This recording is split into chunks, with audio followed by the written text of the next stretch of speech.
अस्सलाम वालेकुम students, Tayyaba Hafeez here from study river.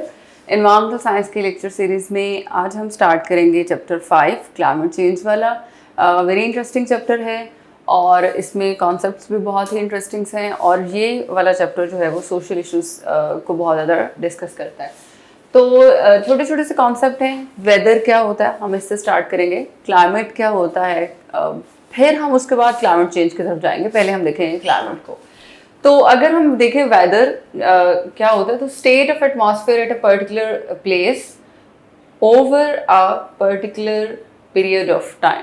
ये मैं लिखना भूल गई, यहाँ पे आप पूरा कर लीजिएगा। Over a particular period of time मतलब जब हम किसी भी एटमॉस्फेयर की स्टेट को देखते हैं तो वो एक पर्टिकुलर रीजन में देखते हैं और उसी पर्टिकुलर टाइम फ्रेम में देखते हैं। जैसे फॉर एग्जांपल मैं बात करूं कि आज फैसलाबाद का वेदर, तो मैं आज की बात कर रही हूँ और मैं फैसलाबाद की बात कर रही हूँ, तो वो एक पर्टिकुलर रीजन हो गया और वो आज की बात हो गई।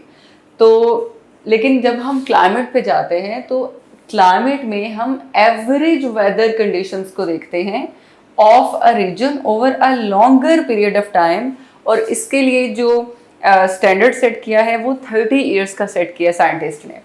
फॉर एग्जांपल, और ये एक पूरे रीजन का होता है, तो ये लार्जर जो है वो रीजन को कवर करता है और पीरियड ऑफ टाइम या जो टाइम फ्रेम है वो भी इसमें बढ़ा दिया जाता है। जैसे फॉर एग्जांपल जो वेदर होता है वो सुबह कुछ और हो सकता है मॉर्निंग में जो टेम्परेचर है वो 15 डिग्री सेंटीग्रेड तक रह रहा हो, और अगर बारिश हो जाती है या बादल आ जाते हैं तो वो 18 डिग्री सेंटीग्रेड तक चला जाए, 20 तक चला जाए दोपहर को। लेकिन अगर फ़ौरन से धूप निकल आती है तो एकदम से टेम्परेचर जो है वो 25 तक 27 तक चला जाता है। इसी तरह गर्मियों में जो वेदर होता है तो टेम्परेचर 45 तक भी जाता है, विंटर में वो 5 डिग्री या 1 डिग्री तक भी जाता है। तो ये वेदर है जो कि चेंजेबल है and it varies from place to place. It is possible कि लाहौर में टेम्परेचर जो है वो 25 डिग्री पे हो एवरेज या नॉर्मल, और वही टेम्परेचर कराची में, बलूचिस्तान में, सिंध में, जैकबाबाद में, सिबी में, कहीं पे भी वो 35 पे हो। It is possible. पाकिस्तान में एक ही रीजन में डिफरेंट सिटीज़ में 2 डिफरेंट टेम्परेचर्स हो सकते हैं। तो ये वेदर है जो कि चेंजेबल है, ये डे टू डे चेंज होता है, मॉर्निंग टू इवनिंग चेंज होता है, और इसको हम स्मॉलर पीरियड ऑफ टाइम में लेते हैं और स्मॉलर रीजन के लिए। लेकिन जो क्लाइमेट है इसको हम 30 ईयर्स के वेदर कंडीशंस की एवरेज को लेके किसी भी रीजन का क्लाइमेट डिटरमाइन करते हैं। फॉर एग्जांपल अगर मैं कहूँ पाकिस्तान के, हम अगर बात कर लेते हैं, अगर मैं कहूँ कि 1980 में पाकिस्तान में जो एवरेज उस साल का जो टेम्परेचर था समर का वो था 35 डिग्री सेंटीग्रेड, ठीक है, और विंटर का था 5 डिग्री। अच्छा, अब उसके बाद 2010 में, ये 30 ईयर्स का टाइम डिफरेंस हो गया। 2010 में जो टेम्परेचर है पाकिस्तान का समर में वो 35 डिग्री है और विंटर में, तो ये एवरेज वेदर कंडीशंस आ गई 30 ईयर्स की। ये चेंज नहीं हो रहा, हमारी वेदर कंडीशंस एवरेज सेम रह रही है। तो पाकिस्तान की एवरेज ये निकली 35 समर में और 5 डिग्री विंटर में। तो हमारा जो क्लाइमेट है वो ये डिटरमाइन हुआ कि हम लोग थोड़ा हॉटर क्लाइमेट में रह रहे हैं, थोड़ा वार्मर जो वो है वो सीजन्स है हमारे पास, वार्मर हम रीजन में रह रहे हैं, क्योंकि 35 अगर एवरेज है तो ये बहुत ज़्यादा है और विंटर में भी ये सिर्फ 5 तक जा रहा है। अच्छा, फिर हम इसमें सिर्फ टेम्परेचर को नहीं देखते, मैं आपको एग्जांपल दे रही हूँ। जब हम एलिमेंट्स ऑफ क्लाइमेट पढ़ेंगे तो उसमें देखेंगे कि हम काफ़ी सारे एलिमेंट्स को देखते हैं और फिर हम क्लाइमेट को डिटरमाइन करते हैं। तो 30 ईयर्स के वेदर कंडीशंस की जो आपकी एवरेज होती है वही आपका क्लाइमेट होता है। क्लाइमेट आपका ड्राई भी हो सकता है, क्लाइमेट आपका जो है वो कोल्ड भी हो सकता है, वार्म भी हो सकता है, क्लाइमेट में वो मूनसून क्लाइमेट भी हो सकता है। तो climate arid to semi arid भी हो सकता है जिसमें रेनफॉल कम हो। क्लाइमेट्स की फिर आगे बहुत सारी कैटेगरीज हैं। अब अगर हम एलिमेंट्स ऑफ क्लाइमेट देखें तो उसमें टेम्परेचर है, प्रेसिपिटेशन, ह्यूमिडिटी, विंड, सोलर।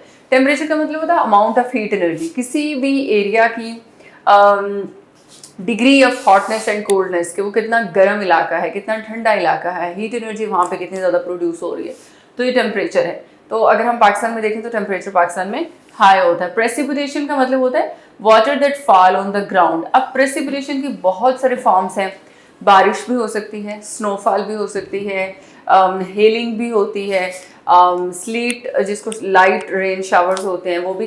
तो इसकी बहुत सारी फॉर्म्स हैं, फॉग, ये सब प्रेसिपिटेशन की फॉर्म है जिन फॉर्म्स में जो वाटर है वो ग्राउंड पे गिरता है। अब इसको भी हम ये करते हैं कि प्रेसिपिटेशन पाकिस्तान में ये रिलेटिवली कम है। ह्यूमिडिटी देखिए तो water vapour contained in the air, जो वाटर वेपर आपकी एयर में रहते हैं परसिस्टेंट, उसको हम ह्यूमिडिटी कहते हैं, इसको कहते हैं मॉइस्चर इन द एयर। अब इसके भी टाइप्स हैं, रिलेटिव ह्यूमिडिटी होती है, एब्सोल्यूट ह्यूमिडिटी होती है, ठीक है, स्पेसिफिक ह्यूमिडिटी होती है। तो रिलेटिव ह्यूमिडिटी का मतलब है हम कंपेयर करते हैं ह्यूमिडिटी को कि कितना आपकी एयर में मॉइस्चर हो सकता है और इस वक्त कितना प्रेजेंट है। और एब्सोल्यूट ह्यूमिडिटी का मतलब होता है टोटल मॉइस्चर जितना आपकी एयर एब्जॉर्ब कर सकती है, उसको एब्सोल्यूट ह्यूमिडिटी कहते हैं। स्पेसिफिक ह्यूमिडिटी के एट अ टाइम, एक पर्टिकुलर टाइम में कितना जो मॉइस्चर है वो आपकी एयर में प्रेजेंट है, हम सिर्फ उसको देखते हैं, उसको किसी से कंपेयर नहीं करते। इसी तरह विंड हम देखें तो मूविंग एयर, इसको हम विंड कहते हैं। तो किसी भी एरिया में हवाएं कितनी चलती हैं, ठीक है, उनके क्या सीजन्स हैं, उनकी क्या फार्म्स हैं, उनकी स्पीड कितनी होती है। जैसे पाकिस्तान में मूनसून जो विंड्स हैं वो बहुत फेमस हैं, और वो कब आती हैं, जुलाई अगस्त उनका पीरियड है, और उनमें बहुत ज़्यादा प्रेसिपिटेशन होती है। इसके अलावा पाकिस्तान में जो लोकल विंड है जिसको लो का नाम दिया जाता है, ये गर्मियों में चलती है, तो ये एक लोकल विंड है हमारी, ये बहुत फेमस है, ये बहुत ज़्यादा वार्म होती है, इससे हीट वेव्स आती हैं और हीट स्ट्रोक होता है फिर समर में, जिससे लोगों की बहुत ज़्यादा डेथ हो जाती है। और सोलर रेडिएशन, सन रेज, अब इसमें भी हम ये देखते हैं कि सन रेज एक दिन में या over a particular period of time कितनी रिसीव हो रही हैं उस रीजन में, इंटेंसिटी कितनी है, वो कितनी ज़्यादा हॉटर है, जो आपकी धूप है वो बहुत ज़्यादा काम है या वो बहुत तेज़ है, और कितनी अमाउंट ऑफ रेडिएशन रिसीव कर रहा है कोई रीजन। तो इन सब चीज़ों को देखते हुए हम क्लाइमेट को डिटरमाइन करते हैं 30 ईयर्स की एवरेज लेके। लेकिन अगर हम वेदर को डिटरमाइन करें तो फिर हम इन सब चीज़ों को डे टू डे देखते हैं। तो जो मेट्रोलॉजिकल डिपार्टमेंट होते हैं यही वेदर को डिटरमाइन कर रहे होते हैं, और यही फिर इन सारी चीज़ों का एवरेज लेके क्लाइमेट को डिटरमाइन कर रहे होते हैं। तो ये तो हो गया वेदर और क्लाइमेट। अब अगर मैं आप लोगों को ये बताऊं कि साइंटिस्ट ने वर्ल्ड को कितने रीजन्स में डिवाइड किया है क्लाइमेट के पर्सपेक्टिव में, तो फिर आपकी अंडरस्टैंडिंग जो है वो ज़्यादा हो जाएगी, क्योंकि क्लाइमेट भी चेंज होता है डिफरेंट रीजन्स का। आपको पता है दुनिया में 7 कॉन्टिनेंट्स हैं, सबका क्लाइमेट डिफरेंट है। इवन एक कॉन्टिनेंट में भी क्लाइमेटिक जो है वो वेरिएशंस आ जाती हैं, ठीक है। अब अगर थोड़ा सा मैं डेप्थ में जाऊँ तो क्लाइमेट की तो अंडरस्टैंडिंग आपको मज़ीद हो जाएगी, क्योंकि वर्ल्ड में डिफरेंट क्लाइमेटिक रीजन्स पाए जाते हैं, डिफरेंट क्लाइमेटिक जोन्स पाए जाते हैं, ठीक है। ऐसा नहीं है कि पूरी दुनिया का जो क्लाइमेट है वो एक है, या एवरेज क्लाइमेट है। इवन क्योंकि 7 कॉन्टिनेंट्स हैं वर्ल्ड में, इवन एक कॉन्टिनेंट में भी डिफरेंट क्लाइमेटिक वेरिएशंस जो है वो हो सकती हैं। अच्छा, अब ये साइंटिस्ट ने अर्थ की डिवीजन की हुई है। ये जो लाइन है दरमियान में, इसको बोलते हैं इक्वेटर, और ये 0 डिग्री पे है, ठीक है। इक्वेटर 0 डिग्री पे है, इसको इक्वेटर बोलते हैं। उसके बाद जो नेक्स्ट लाइन है वो 23.5 डिग्री पे है, और सेम नीचे भी 23.5 पे है। इसको बोलते हैं ट्रॉपिक ऑफ कैंसर, और इसको बोलते हैं ट्रॉपिक्स ऑफ कैप्रिकॉर्न। जो नेक्स्ट लाइन ड्रा की है वो 66.34 डिग्री पे है, ठीक है, 66.34 डिग्री पे, दोनों तरफ सेम। और ये जो हमारा ऊपर रह जाता है इसको बोलते हैं आर्कटिक सर्कल, ठीक है, ये आर्कटिक सर्कल है, और नीचे ये एंटार्कटिक सर्कल है, एंटार्कटिक सर्कल, ठीक है। यहाँ पे ये एंटार्कटिक है और ये आर्कटिक सर्कल है। अच्छा, इस डिवीजन के अकॉर्डिंग डिफरेंट क्लाइमेटिक जोन्स हैं एक्चुअली। अगर हम इक्वेटोरियल क्लाइमेट को देखें तो वो अकॉर्डिंग टू साइंटिस्ट 0 से दोनों तरफ ऊपर नीचे 5 डिग्री तक जाता है, 5 to 10 डिग्री तक ऊपर और नीचे इक्वेटर से, वो इक्वेटोरियल क्लाइमेट है, ये इतना, ठीक है। यहाँ पे इस रीजन में जितनी कंट्रीज आएंगी उनका जो क्लाइमेट है वो सेम होगा, वो इक्वेटोरियल क्लाइमेट होगा, ठीक है। इसको बोल देते हैं इक्वेटोरियल क्लाइमेट, इसको बोलते हैं। अब उसके बाद जब हम ये ट्रॉपिक ऑफ कैंसर और ट्रॉपिक ऑफ कैप्रिकॉर्न वाला रीजन देखें, जो कि ये वाला बनता है, ये ऑलमोस्ट ये ऊपर भी ये ट्रॉपिकल क्लाइमेट होगा, इसको बोलेंगे ट्रॉपिकल क्लाइमेट। तो यहाँ पे जो कंट्रीज आएंगी वो ट्रॉपिकल क्लाइमेट उनका होगा। तो जो ट्रॉपिकल क्लाइमेट की कैरेक्टरिस्टिक्स हैं वही उन कंट्रीज की होगी, ठीक है। पाकिस्तान जो है वो ट्रॉपिकल क्लाइमेट में आता है, ये ऊपर नॉर्दर्न हेमिस्फीयर में, क्योंकि ये नॉर्थ है और ये साउथ है, दिस वन इज ईस्ट और ये वेस्ट, ठीक है। अब ट्रॉपिकल क्लाइमेट के ऊपर ये जो 23 से 66 के दरमियान है, इसको बोलते हैं टेम्परेट क्लाइमेट या मिड लेटीट्यूड क्लाइमेट, ठीक है। टेम्परेट से जो क्वालिटी करेक्टरिस्टिक्स हैं क्लाइमेट की यहाँ पे पाई जाती है, ना बहुत ज़्यादा गर्मी, हार्श जो है वो बहुत ज़्यादा आपका क्लाइमेट नहीं होता, तो इसको बोलते हैं टेम्परेट या फिर मिड लेटीट्यूड। अच्छा, मिड लेटीट्यूड इसको क्यों बोलते हैं? क्योंकि इक्वेटर से जब हम डिस्टेंस मेजर करते हैं, ऊपर तक जाते हैं, यहाँ तक, ये यहाँ तक, ये यहाँ तक, उस डिस्टेंस को कहते हैं latitude. Distance from the equator is known as latitude. तो ये वाला जो रीजन है ये मिड लेटीट्यूड में आ जाता है, ठीक है, इसको मिड लेटीट्यूड क्लाइमेट बोलते हैं। जो लास्ट रह जाता है आर्कटिक सर्कल है आपका, या ये जो नीचे एंटार्कटिक सर्कल है, अब चूंकि ये पोल्स पे है, ये पोलर रीजन है, तो इसको बोलते हैं पोलर क्लाइमेट, ठीक है। ये भी पोलर क्लाइमेट है आपका और ये भी पोलर क्लाइमेट है। इस रीजन का एक खास नाम है जिसको टंड्रा बोलते हैं इसके क्लाइमेट का, इसलिए इसको हम टंड्रा क्लाइमेट भी पढ़ते हैं, ठीक है।